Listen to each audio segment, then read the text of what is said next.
Zhang Laohan dengan ketakutan menemukan bahwa putrinya ternyata berperilaku akrab dengan seekor ular hitam, satu manusia dan satu ular tampak bercanda dan bermain, seperti pasangan yang saling mencintai.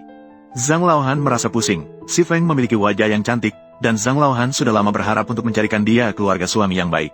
Beberapa pemuda di desa telah meminta perantara untuk menanyakan tentangnya, tetapi Si Feng tidak terlihat terburu-buru. Beberapa waktu lalu, Zhang Laohan menemukan bahwa Si Feng sering mencuri keluar rumah di tengah malam, hatinya merasa curiga, jadi dia diam-diam mengikutinya, tetapi tidak menyangka melihat pemandangan seperti ini. Jika ini diketahui orang-orang di desa, bagaimana dia bisa bertemu orang lain di masa depan? Dia yakin bahwa Si Feng telah terpesona oleh hal-hal jahat. Menggigit gigi, dia berbalik dan berjalan pulang, tetapi dalam hati dia sudah mulai merencanakan sesuatu. Keesokan harinya, saat fajar menyingsing, Si Feng kembali ke rumah dengan hati-hati. Zhang Laohan berpura-pura tidak tahu, merokok dengan tenang dan berkata, "Putri, 2 tahun lalu saya berobat, berutang sedikit uang kepada pamanmu. Dia sekarang sangat membutuhkannya, cepatlah kirimkan." Si Feng merasa bingung, karena tidak melihat ada orang dari rumah paman. Namun, dia tidak bertanya lebih lanjut. Begitu Si Feng keluar dari desa, Zhang Laohan membawa 2 kaleng minyak tanah ke gunung. Si Feng bergegas menuju rumah paman, baru tahu bahwa paman sama sekali tidak mendesak untuk meminta uang. Dia pergi dengan terburu-buru dan tidak memberitahu Silang, hatinya merasa tidak tenang. Setelah menyerahkan uang, dia bahkan tidak makan, langsung bergegas pulang. Ketika kembali ke rumah, dalam waktu singkat, Si Feng merasa sedih, Zhang Laohan merasa sedih, Si Feng merasa sedih, Zhang Laohan merasa sedih, dan Si Feng merasa sedih selama 3 hari setelahnya. Begitu masuk, dia melihat Mak Comblang duduk di halaman. Zhang Laohan sedang berbincang dengannya. "Feng, Wang Meipo datang untuk mencarikan jodohmu. Cepat duduk dan dengarkan." Hati Si Feng penuh dengan penolakan. Akhirnya dia berhasil menunggu hingga malam. Wang Meipo mengambil 4 pilar takdirnya dan berjanji akan kembali dalam 2 hari. Si Feng menunggu hingga Zhang Laohan tidur, lalu segera melarikan diri ke gunung. Tetapi saat sampai di gua, kakinya langsung lemas. Di dalam gua terdapat bekas-bekas hangus, tetapi tidak terlihat sosok Silang. Hati Si Feng merasa sedih. Zhang Laohan merasa sedih. Hati Si Feng merasa sedih. Zhang Laohan merasa sedih. Zhang Laohan merasa sedih. Zhang Laohan merasa sedih. Merasa sedih. Zhang Laohan merasa sedih. Zhang Laohan merasa sedih. Zhang Laohan bergetar.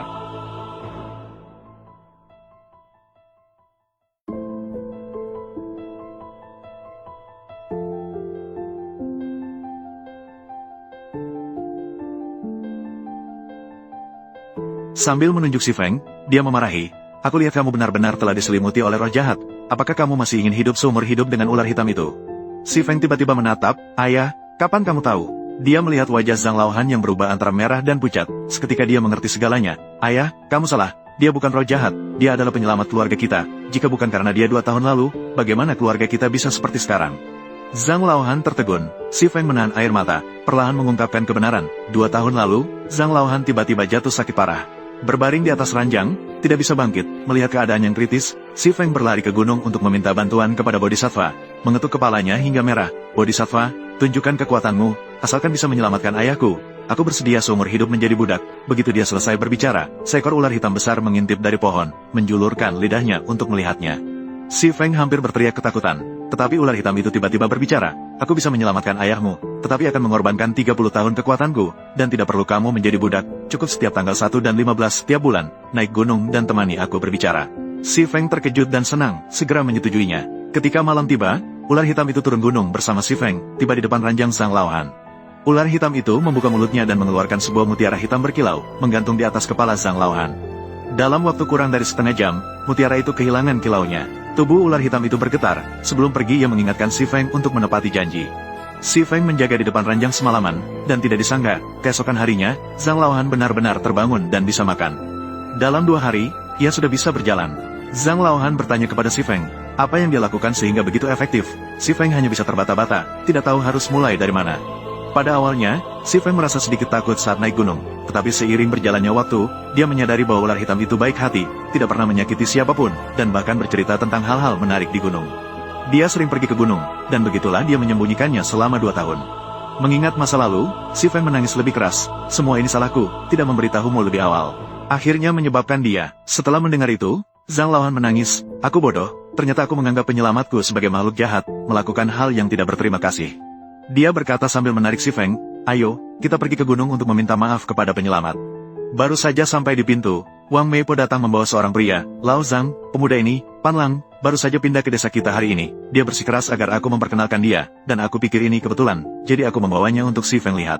Zhang Laohan mengangkat wajahnya dan melihat Pan Lang yang tampan, meskipun wajahnya sedikit pucat. Namun, dia tidak punya waktu untuk berbicara. Dia terus melambaikan tangan. Tidak, putriku tidak mengatakan tidak. Carilah orang lain untuk Pan Lang. Setelah berkata demikian, dia menarik Si Feng untuk naik gunung. Saat Si Feng melewati Pan Lang, dia merasa bahwa tatapan Pan Lang terhadapnya terasa familiar. Ketika mereka sampai di gunung, tiba-tiba langit menjadi gelap dan angin kencang bertiup dengan cepat. Sebuah petir menyambar batu di mulut gua. Zhang Laohan langsung berlutut di tanah. Si Feng juga ikut berlutut. Zhang Laohan dengan mata merah berkata, "Wahai dermawan, kau membuatku buta. Seandainya aku tahu kau adalah dermawan, bahkan jika harus menikahkan Si Feng denganmu, aku juga bersedia." Begitu kata-katanya selesai, angin tiba-tiba berhenti, dan langit pun menjadi cerah. Sejak saat itu, Zhang Laohan tidak pernah lagi menyebutkan hal yang tidak ada untuk Si Feng. 3 bulan kemudian, Pan Lang tiba-tiba datang. Melihat Zhang Laohan langsung bertanya, "Zhang Laohan, apakah kata-kata yang kau ucapkan di gunung itu masih berlaku?" Zhang Laohan tertegun. Si Feng mendengar suara yang familiar, segera berlari keluar. Kau adalah Silang." Pan Lang mengangguk, berkata pelan, "Hari itu ketika Zhang Laohan pergi ke gunung untuk membakar, aku merasakan bahaya, jadi aku bersembunyi lebih dalam di gua. Api tidak melukaiku, tetapi setelah menunggu 3 hari tanpa melihatmu, aku merasa cemas, jadi aku mengambil risiko berubah menjadi bentuk manusia. Kemudian aku melihatmu dan kakek pergi ke gunung untuk bersembahyang, baru aku mengerti kesalahpahaman ini. Selama 3 bulan ini aku terus beristirahat, setelah tubuhku pulih, aku segera datang untuk melamar." Zhang Laohan baru menyadari, dengan bersemangat menggenggam tangan Pan Lang, "Anak baik, maafkan aku, mulai sekarang kau akan hidup baik-baik dengan Si Feng, aku tidak akan menghalangi lagi." Tidak lama kemudian, Zhang Laohan dengan meriah mengatur pernikahan untuk pasangan muda itu, dan dia juga menikmati masa tuanya dengan baik di bawah perawatan pasangan itu. Semoga orang-orang yang menonton videoku selalu mendapatkan bantuan dari orang-orang baik saat menghadapi masalah, dan selalu dikelilingi oleh kehangatan.